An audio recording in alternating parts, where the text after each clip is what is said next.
Hi, I'm Arun George, and you're listening to Three Things, the Indian Express news show.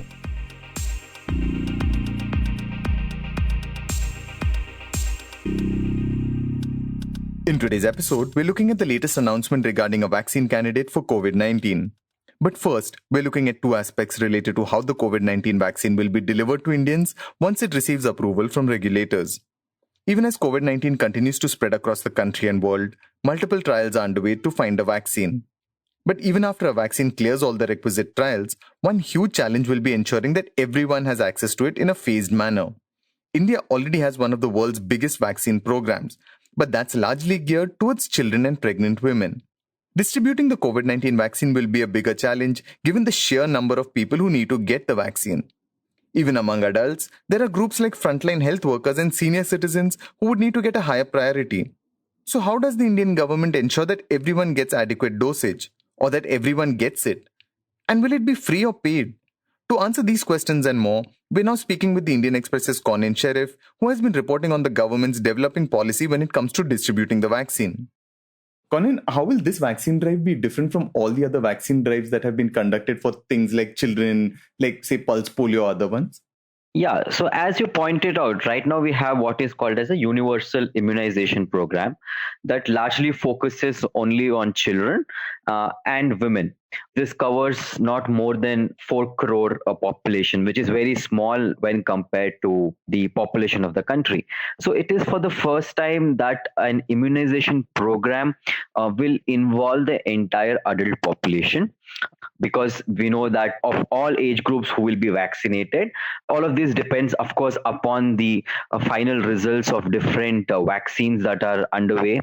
So in that sense, it is going to be very, very different in terms of administration of the vaccine per se, because it will be a very large immunization drive. At present, of course, we have vaccines for adults, but those are done in private centers where individuals themselves can go and get vaccines for like influenza vaccine or for cervical cancer and all of that. But those are not by the government per se. So it is for the first time that you will have a very, very large adult population who will be a part of the immunization program. So then how is the government planning to deal with this large number of people who need to get the vaccine and ensuring that everyone gets access to it? So in the first phase, the government expects that it is going to get 400 to 500 million vaccine doses. That it says that it will cover around 20 to 25 crore people in the first 6 to 7 months. That is starting from Jan. Again, this all depends upon the final results of the vaccines which are underway in the clinical trials. What it is planning to do is, so you have a template of the universal immunization program, right? So what it is doing right now is that it is augmenting everything, which is the back-end infrastructure. So from the point that it is going to come from the manufacturer to a facility, then from there getting transported to a sub-health facility, and then administration. So one of the key, the most important aspect is to create a back-end infrastructure to store the vaccine, which is in the form of cold storage facility.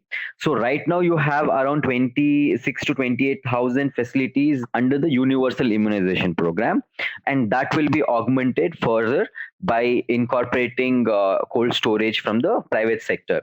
So that's the first part. Second part is then you have to train. So currently the training has begun at the state level. The states have been told how to train. Third is to track a vaccine from the point it comes from the manufacturer to a particular point of transport, from the transport to the sub center. So you have what is called a event software. So this event software is getting updated. So for this, they're adding more features to this event vaccine.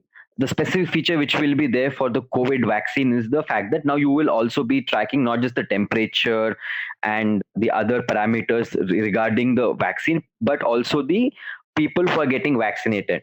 Unlike polio or others, it is going to be a double dose or a triple dose vaccine. So those features will be there in this even vaccine, that if I am getting vaccinated, so it is going to track the date, the time, the place of location, all of that. So they're augmenting the even vaccine in terms of the user interface, or what we call as the beneficiary interface. So that is the new thing. since it is going to cover a huge population, that this immunization drive will not be just confined to sub health centers, which is the PHCs or the CHCs or the district hospitals. They are going to do this immunization program on the lines of how you conduct an election, which means that you will have schools being roped in. So this is going to be a feature. In fact, in the last review meeting, Prime Minister has had told the expert committee that you should use the experience from elections and the disaster management. After that meeting, you are seeing that the blueprint which has been created has envisaged schools which are going to be the center. The third thing is, since again, because it is a multiple dose vaccines which are going to come into the market once it is cleared by the regulator, so you need, after every dose, you need to have a certificate. So for that, what they're doing is they're developing a QR code wherein it will generate a digital certificate, which then you can store in another software which has already been developed by the Ministry of Electronics and IT, Information Technology, which we call as DigiLocker. So once you get your first dose, and if you don't have an adverse reaction, so it will automatically then generate a digital certificate that you have been immunized, and then you can store this in your DigiLocker, and you can access this whenever you want. And in fact, even the government can access after you give a consent. So this is the blueprint that is being created right now. So, how many of these technologies you spoke of are, like you said, some of them are already in use and need to be ramped up. But what are the other ones that are still very much under development and will kind of need to be ramped up in time for this drive?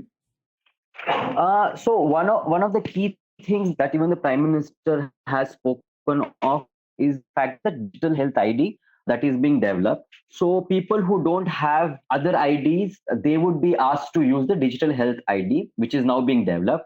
So that's the first thing. The second thing is what I told you is that there have been talks of using Aadhaar, but like we pointed out, because the access is the most important part, so you will have multiple IDs. So how to have a common platform so that you can use multiple IDs? That's a new thing that the expert group is looking at. And the last thing that is getting added is the what we call as beneficiary tracking, the module for beneficiary tracking.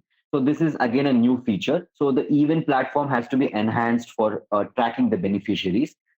So, then what are the biggest challenges the government faces now with this ramping up in process? And even once the vaccine is perhaps available, what will be the biggest challenges it will face?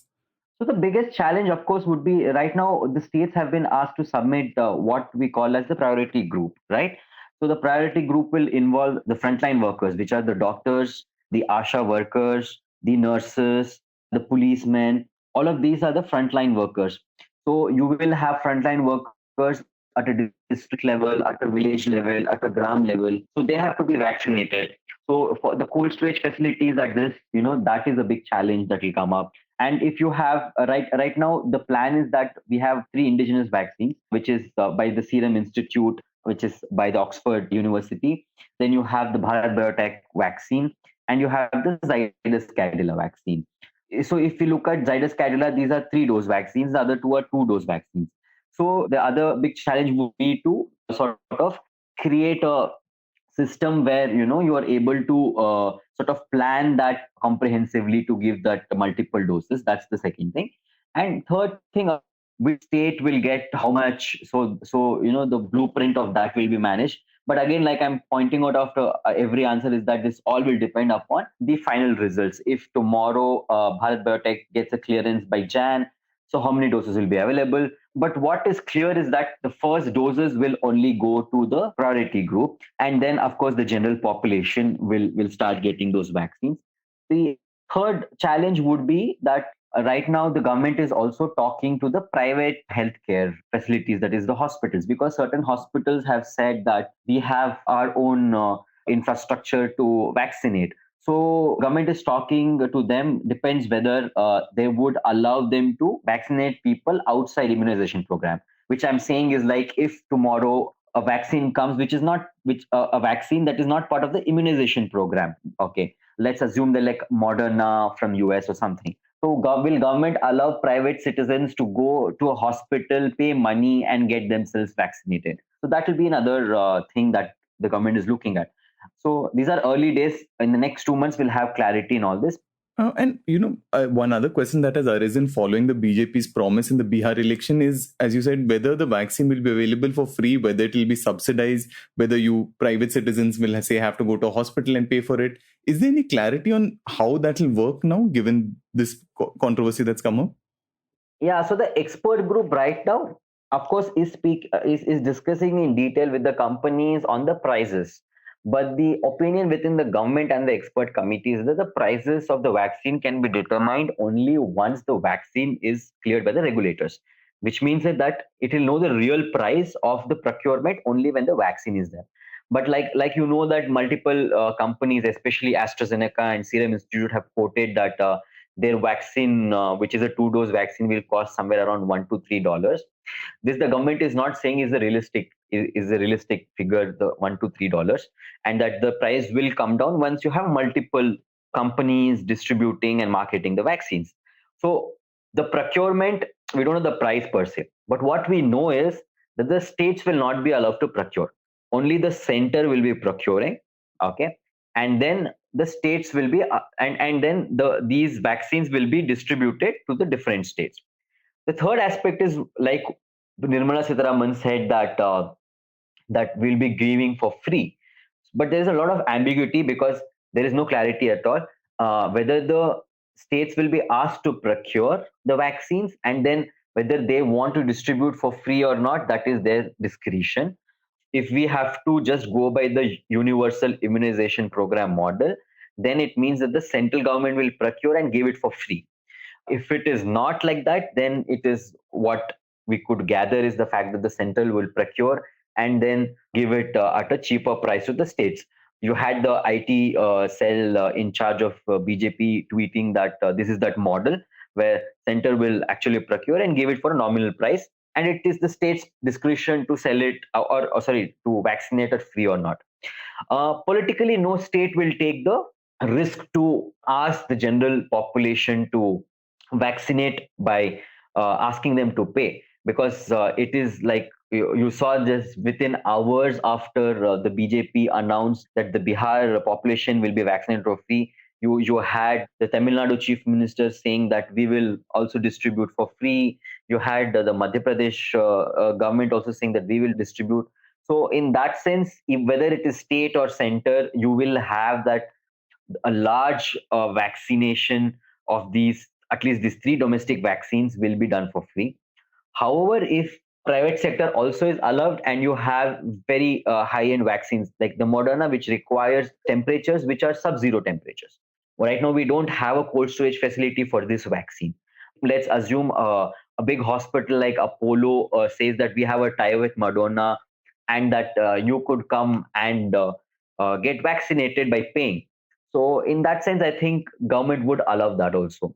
So I think it will be a mixed sort of a structure, that the vaccines that the government is procuring, that would be for free, whether it's state government or central government. But however, the vaccines outside the procurement of the government, maybe you could go as a private citizen to the private hospitals and get vaccinated. But again, early days, we still don't know how many vaccines will make the cut, and it all depends on how many of them actually make the cut. Before we get to the next segment, I just wanted your quick attention. One of the big reasons people say that they like this show is because it helps them understand the news better. It provides them with the context they need to see the bigger picture. And there's perhaps no other place that does this better than the Indian Express's Explained section. We on 3 Things refer to the section regularly, and it helps us make this show.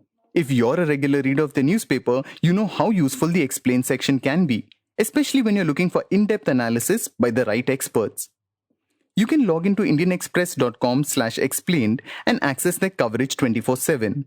Explained by the Indian Express, where news that matters is explained by experts who know the subject.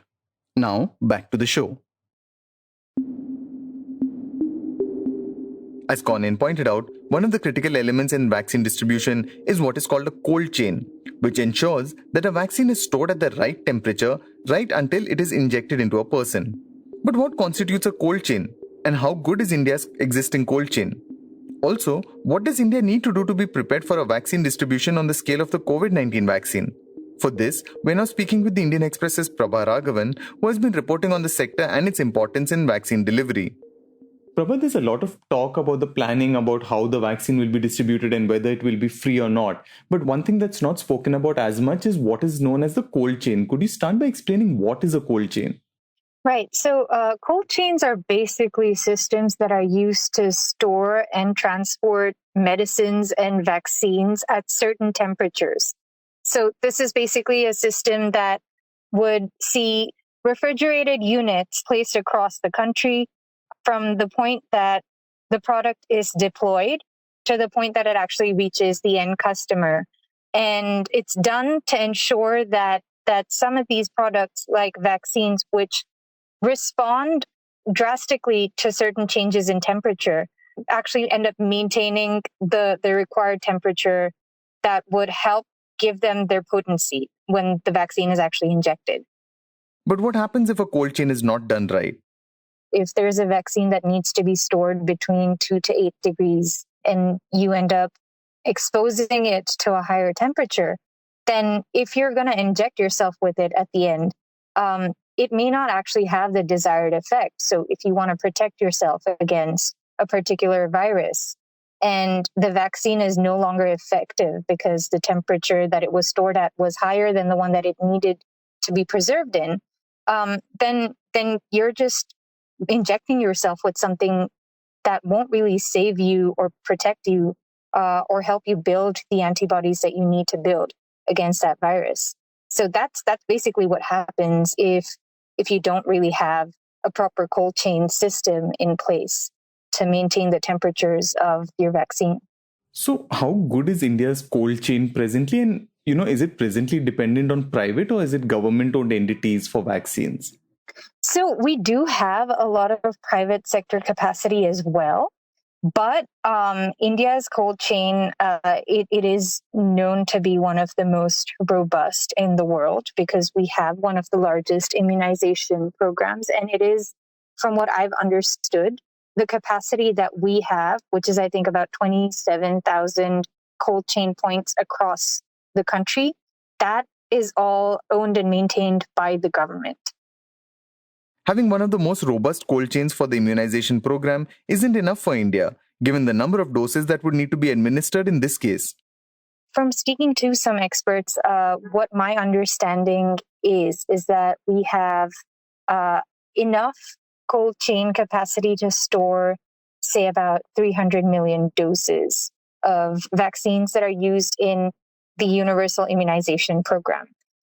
But what the government is aiming for is storing about 400 to 500 million doses of whatever COVID vaccine is finally approved for use by July. So now we're going to have to see a scale up of this capacity to start with. And also we're going to have to make sure that from the final cold chain point to the point that it is actually injected in the person, that last mile delivery, that is also an aspect that needs to be taken care of. So that means that while India can maybe handle a certain level of immunization, a lot more capacity may be needed. From our conversations with certain government officials, what we have understood is that today, if we needed to carry out a mass vaccination against COVID, we would be able to easily vaccinate about 30 million healthcare workers, frontline workers at a moment's notice. And that's because we have enough cold chain capacity, enough syringes and enough vials to cater to that requirement. But what we don't actually have clarity on from the government side is how much more is actually required. From estimates from other industry members, what we understand is maybe we will have to double that capacity that we currently have. Prabha says this might require solutions that aren't exactly simple ones. This might mean they're converting existing cold chain units that are being used for other purposes, like storing food and beverages, either converting those units into units that will be acceptable for storing drugs and vaccines. And that is something that I think the government is exploring on some level. We did report a few weeks ago that the government had formed a subcommittee to look into these aspects, to map out our cold chain infrastructure and to understand how much more is required, whether we can get by with actually converting certain units that are used for other purposes. The thing is, you have cold storages used for other agricultural goods, but a cold chain, as Prabha explained, doesn't just mean a fridge. It also means ensuring a very precise measurement of temperature, failing which the vaccine can be rendered useless by the time it is injected. It's not as easy as just taking a refrigerated warehouse and emptying out the potatoes or whatever you're storing in there. It's not as easy as just taking out the products that you're storing in there for other purposes and then shoving vaccines in there. There has to be a certain level of temperature that's maintained. It has to be documented regularly. You have to have trained personnel who are able to understand any changes in temperature and report on it regularly so that you don't end up losing the potency of your vaccine at the end of it. Prabha says that while the government says it will ramp up capacity to deal with the arrival of the COVID-19 vaccine, there's also a critical human element that needs to be prepared. We need to have a fully functioning cold chain system. We need to have trained personnel to actually maintain that cold chain system to ensure that it's not messing up somewhere, and also trained personnel to inject the vaccine at the end of it. We need to have a system for last mile delivery.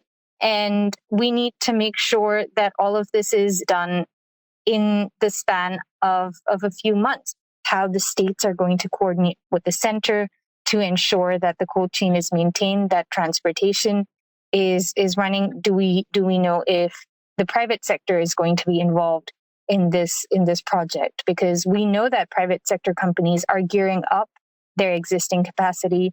We know that they are prepared to help out, but we also don't know if they're actually being looped in at this point.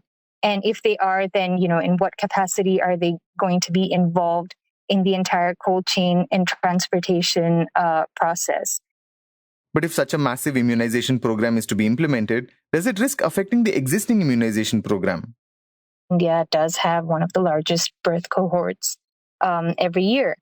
And the reason that our immunization program is so robust is because we've created a system that allows for the successful storage and delivery and vaccination of this birth cohort, right? So if we're going to carry out a mass vaccination program for COVID, is it going to come at the cost of the existing immunization program that we have? Where are the vaccines that we have for the existing immunization program? Where are they going to be stored? Are they going to continue being stored in the systems that we have?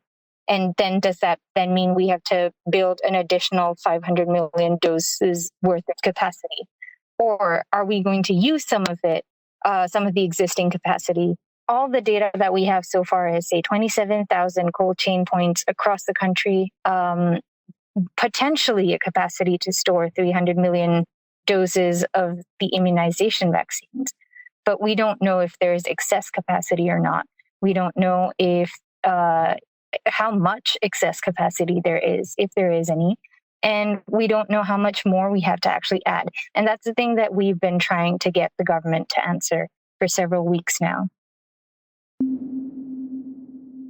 AstraZeneca announced that the COVID-19 vaccine candidate that was developed by the University of Oxford was found to have triggered lower adverse reactions among the elderly. The pharmaceutical giant, whose vaccine candidate is in the third phase of trials in some countries, also said that it was encouraging to see similar immune responses in older and younger adults. The news that older people get an immune response from the vaccine is positive because the human body's immune system weakens with age and older people are the most at risk of dying from the SARS-CoV-2 virus. However, AstraZeneca did not provide details of the data or say when it would publish phase 3 trial data, which would show whether the vaccine works well enough in large-scale trials for it to be approved. India is among the nations in which the trials of the vaccine candidate are presently being conducted. You were listening to The Three Things by the Indian Express. Today's show was written and produced by me, Arun George. and as always was edited and mixed by our producer Joshua Thomas. Before we go, here's another reminder to check out Indian Express's Explained page. You can log on to indianexpress.com/explained and find in-depth analysis by the right experts. It has everything you need to know to understand the news better and see the bigger picture. If you like the show, then do subscribe to us wherever you get your podcasts. You can also recommend the show to someone you think will like it. Share it with a friend or someone in your family. It's the best way for people to get to know about us. You can also tweet us at Express Audio and write to us at podcast@indianexpress.com.